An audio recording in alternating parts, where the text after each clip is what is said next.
नमस्कार माऊली. जय हरी. आज आषाढी एकादशीच्या सर्वांना खूप खूप शुभेच्छा.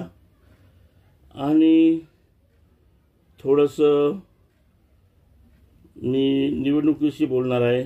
सध्या क्रांतीवीर वसंतराव नारायणराव नाईक शिक्षण संस्थेची पंचवार्षिक निवडणूक चालू आहे.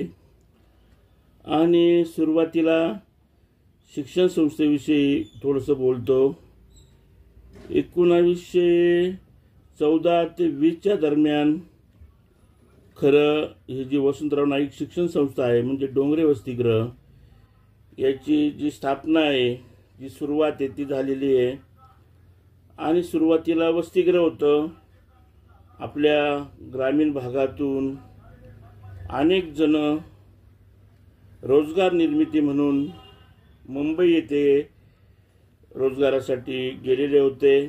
आणि आपला जो वंजारी समाज आहे हा सुरुवातीपासूनच कष्टकारी आणि श्रम करणारा असा हा आपला समाज आहे. आणि तोंडावर मूळ तोड जबाब देणारे म्हणजे उत्तर देणारे असा आपला हा समाज. आणि आपल्या मुंबईमध्ये हमाल काम करता करता सर्वसामान्य आपल्या म्हणजे सर्वांसारखे जे काही हमाल मंडळी होती यांना एक असं सुचलं की आपण हे हमाल काम करतोय, कष्टाचं काम करतोय. आपली जी मुलं आहेत, येणारी जी पिढी आहे, या पिढीने शिक्षण घ्यावं आणि मोठं व्हावं, IPS अधिकारी व्हावं. याच उद्देशाने त्यावेळी एक पैसा, 2 पैसा, 3 पैसा, 5 पैसे असे चालत होते. आणि हा पैसा गोळा करून 1914 ते 20च्या दरम्यान नाशिक येथे ही जागा विकत घेतली. आणि आपल्या मुलांना शिक्षणासाठी नाशिकला आल्यानंतर मुक्कामी थांबता येईल आणि यासाठी हे डोंगरे वसतिगृह चालू झालं. आणि हळूहळू पुढे या डोंगरे वसतिगृहाची शिक्षण संस्था झाली. अनेक आपल्या समाजातील मला मी नाव सांगणार नाही व्यक्तिगत कुणाचं, परंतु अनेक जणांनी या संस्थेला योगदान दिलं. कोल्हापूरचे शाहू महाराज यांनी देखील या संस्थेला योगदान दिलेलं आहे आणि उद्घाटन वगैरे केलं आहे असं माझ्या माहितीनुसार. तेच होते उद्घाटनाला सुरुवातीला असं माझ्या माहितीनुसार मला माहिती आहे. थोडीशी माहिती चुकल्यास मी क्षमस्व. परंतु अशा या आपल्या डोंगरे वसतिगृह कॅनरा कॉर्नर येथील या वसतिगृहाची आणि शाळेची सुरुवात झाली. आणि त्यावेळेस महात्मा ज्योतिबा फुले यांची जी चळवळ होती शिक्षणासाठी, ही चळवळ त्यावेळेस चालू होती. आणि हेच औचित्य आपल्या समाजातील सर्वसामान्य मुंबईतील हमाल जे आपल्या समाजातील नागरिक होते त्यांनी बघितलं. आणि आज ही संस्था, हे छोटंसं लावलेलं वृक्ष आज खूप मोठं झालेलं आहे. आणि दर 5 वर्षाने या संस्थेची निवडणूक होत असते. मी देखील एक अपक्ष उमेदवार म्हणून येवला मतदारसंघातून उभा आहे. तर ही शिक्षण संस्था आज दिवसेंदिवस हिचा विकास होत चाललेला आहे. आज आपल्या शिक्षण संस्थेमध्ये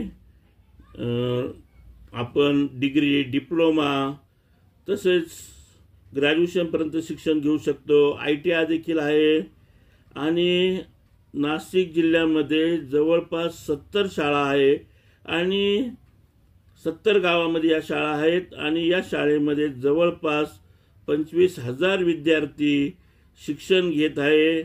आणि या आपल्या वंजारी समाजातील शाळा कॉलेजमध्ये अनेक विद्यार्थी मोठ्या प्रमाणामध्ये IAS वगैरे अधिकारी देखील झालेले आहे. आणि भव्य अशा मोठ्या मोठ्या इमारती देखील आपल्या शाळेच्या, महाविद्यालयाच्या तयार झालेल्या आहेत. मी 1907 ते जवळपास 12पर्यंत आपल्या या 3-4 वर्षामध्ये मी या या महाविद्यालयामध्ये डोंगरी वसतिगृह या ठिकाणी फोटोग्राफी देखील केलेली आहे। त्यावेळेस दिघोळे साहेब होते, तर 15 रुपये फोटोचा रेट होता। कुठलेही कार्यक्रम असले मला फोटो काढण्यासाठी बोलवायचे, तर मी ज्यावेळेस 15 रुपयाने फोटोचं बिल द्यायचो, तर खरं सांगतो दिघोळे साहेब ते बिल पास करायचे त्यावेळेस ते मला म्हणायचे, अरे पोरा इतकं बिल घेऊ नको, आणि मला 8 ते 9 रुपये फोटोप्रमाणे पैसे द्यायचे। तर खरोखर दिघोळे साहेबांचं देखील खूप मोठं योगदान या संस्थेसाठी होतं, कारण दिघोळे साहेबांना मला बिल त्यांना स्वतः पेड नव्हतं करायचं, परंतु संस्थेचं होतं, संस्थेचा फायदा करायचा होता, त्यामुळे मला देखील ते बिल कमी देत होते। त्यानंतर मी फोटोग्राफी बंद केली, परंतु या शिक्षण संस्था जी आपली आहे ही दिवसेंदिवस वाढत चाललेली आहे। आज श्री पंढरीनाथ भाऊ थोरे यांच्या कारकिर्दीमध्ये मागील 5 वर्षामध्ये 28 कोटी रुपये शिल्लक आहे असं सांगितलं जातंय, आणि चांगली बाब आहे ही। परंतु आजही आपल्या जे डोंगरी वसतिगृह शिक्षण संस्थांमध्ये क्रांतीवीर वसंतराव नाईक शिक्षण संस्थेमध्ये आजही मेडिकल कॉलेज नाही आहे, नर्सिंग कॉलेज नाही आहे, शेतकी कॉलेज नाही आहे, कृषी कॉलेज नाही आहे, आणि एखादं वसतिगृह नाही आहे। तर ही बाब देखील जरा थोडीशी मनाला खटकते, आणि हे कॉलेज, ही शाळा, कृषी कॉलेज, ह्या गोष्टी, वसतिगृह ह्या नक्कीच झाले पाहिजे, कारण आपल्या या महाविद्यालयामध्ये नाशिकमध्ये शिक्षणासाठी अनेक जण येतात, तर त्यांच्यासाठी वसतिगृह बांधण्यात आलं पाहिजे। तसंच सभागृह देखील या ठिकाणी झालं पाहिजे समाजातील अनेक लहान मोठ्या कार्यक्रमासाठी। आपल्या या संस्थेवर स्वर्गीय श्री गोपीनाथ मुंडे साहेब यांचं खूप मोठं योगदान आहे, आणि नाशिकला ते नेहमी येत असत। तर ही जी संस्था आहे या ठिकाणी विद्या म्हणजे शिक्षण भेटतं, आणि शिक्षण असेल तरच आज मनुष्य खूप काही गोष्टी मोठा होऊ शकतो, आणि IPS अधिकारी होऊ शकतो, आणि त्याच्यामध्ये बोलण्याची हिंमत येऊ शकते। तर हे विद्येचं माहेरघर आहे, आणि या विद्येच्या माहेरघरच्या या पंचवार्षिक निवडणुका यामध्ये हार जीत होत असते। तर यामध्ये निवडणूक आणि आपल्या समाजातील आपले सर्व बांधव हेच आपलं कुटुंब आहे, आणि या कुटुंबामध्ये हा पंचवार्षिक निवडणुका ज्या आल्या आहेत, हा एक उत्सव म्हणून, एक दिवाळी म्हणून ही निवडणूक साजरी करावी। या निवडणुकीला कुठलंही गालबोट लागू देऊ नये, आणि या संस्थेची प्रगती दिवसेंदिवस व्हावी। थोडंसं मी बोलतो, सभासदांविषयी बोलतो।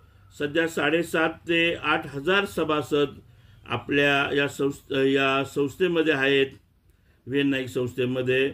या सभासदांमध्ये मला बोलायचं झालं तर बघा, जे नवतरुण आहेत, म्हणजे 50 वर्षाच्या आतील एकही सभासद यामध्ये सापडणार नाही। जेवढेही काही सभासद आहे जवळपास ते 50 ओलांडलेले आहेत, आणि आपण आता मतदान करणार आहोत। एका सभासदाला 29 मते द्यायची आहे। तर कमीत कमी जी पावती असते आपल्याकडे दिल्या जाणार आहेत मतदान पत्रिका, तर ह्या 9-10 पत्रिका आल्यानंतर काही सभासद 60, 65, 70, 80 वर्षाचे आहेत, तर या मतपत्रिका आल्यानंतर सभासद गोंधळून जाणार आहे मतदान करताना, कारण की कुणाला मतदान द्यायचं, कुठल्या विभागात द्यायचं आणि कसं द्यायचं याबद्दल हे जे सभासद आहे हे थोडेसे मतदान करताना संभ्रमात पडणार आहे, म्हणजे क्रॉसिंग आणि चुकीचं मतदान या ठिकाणी होऊ शकतं. दरम्यान येणाऱ्या 27 तारखेला आपल्या या शिक्षण संस्थेचं मतदान प्रक्रिया म्हणजे निवडणूक प्रक्रिया होणार आहे, मतदान वगैरे. तर आपण सर्वांनी मतदान करा आणि योग्य अशा उमेदवारांना नक्कीच निवडून द्या. कारण मी कधी कुणावर आरोप करणार नाही, प्रत्यारोप करणार नाही. मला फोन येतोय त्यामुळे थोडंसं व्यत्यय होतोय. तर शिक्षणाचं हे माहेरघर आहे. नाशिक आता शिक्षणाची पंढरी म्हणून ओळखू लागलेले आहे आणि या पंढरीमध्ये आपल्याला कुठल्या प्रकारचं गालबोट न लागता आपल्याला ही मतदान प्रक्रिया पार पाडायची आहे. सध्या 4 पॅनल आहेत. परिवर्तन पॅनल आहे, अजून प्रगती पॅनल आहे, नव ऊर्जा पॅनल आहे आणि क्रांतीवीर प्रगती पॅनल देखील आहे. तर 4 पॅनल आहेत आणि सध्या मोठ्या प्रमाणामध्ये या निवडणुकीचा प्रचार अनेक गावागावामध्ये चालू आहे. मी एक थोडंसं या ठिकाणी आव्हान करू इच्छितो. गेल्या मागील पंचवार्षिक किंवा त्याच्या मागील पंचवार्षिक पासून ज्या निवडणुका आहे यामध्ये पैसा बोलता आहे, म्हणजे जे शेवटचे 2-3 दिवस राहतात या दिवसामध्ये पैशाचा वापर होऊ लागल्याचे समजते आहे. कारण मी देखील एक अपक्ष उमेदवार म्हणून फॉर्म भरलेला आहे. माझं शिक्षण जरी थोडंसं कमी असलं, इंग्लिश थोडं कच्चं आहे, पत्रकारितेमध्ये MC झालेला आहे, 12वी पास देखील मी आहे, परंतु मला माझ्यातील अवगुण देखील जे ते सांगण्यास काही वाईट वाटत नाही. सत्य ते सत्य आहे आणि मी आपणा सर्वांना सांगू इच्छितो, कुठलंही गालबोट न लागता या निवडणुका चांगल्या रीतीने पार पाडाव्यात. मी अपक्ष म्हणून येवला मतदारसंघातून उभा आहे. तर माझी जी निशाणी आहे ती क्रिकेटपटू. मला सुरुवातीपासूनच क्रिकेट खेळणं खूप आवडत होतं आणि माझी मनपसंती अशी निशाणी मला भेटलेली आहे.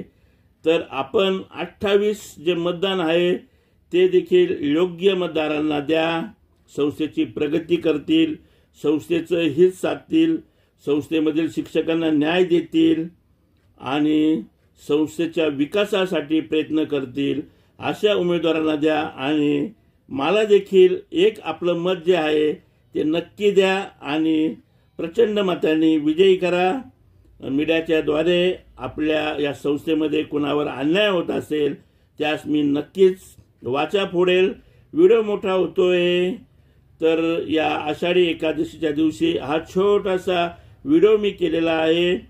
आपल्या जे पूर्वजांनी जे स्वप्न बघितलेलं होतं, मुंबईमध्ये बघा हमाली करता करता आपल्या येणारी जी पिढी आहे ही पिढी सुशिक्षित झाली पाहिजे, मोठे मोठे अधिकारी झाले पाहिजे, आपल्यासारखं कष्ट त्यांना करण्याची गरज नाही पडली पाहिजे, हा त्यांचा हेतू होता. आणि हा हेतू आता आपल्या शिक्षण संस्थेमध्ये शिक्षण घेऊन अनेक जण पूर्ण करत आहे. तर या पूर्वजांना ज्यांनी आपल्या संस्थेची उभारणी केली त्यांना मी माझ्या मनापासून त्यांच्या पावलावर माझं मस्तक ठेवतो. आणि हे शिक्षण संस्था या पूर्व विचाराच्या जे मी त्यांना परमेश्वर म्हणतो त्यांच्या विचारावर ही संस्था व त्यांचे स्वप्न या ठिकाणी पूर्ण करण्यात यावे. आणि आपल्या शिक्षणासाठी स्वर्गीय श्री गोपीनाथ मुंडे साहेब हे खरोखर परमेश्वर आहेत. कारण त्यांनी आपल्या समाजासाठी आरक्षणासाठी खूप प्रयत्न केले.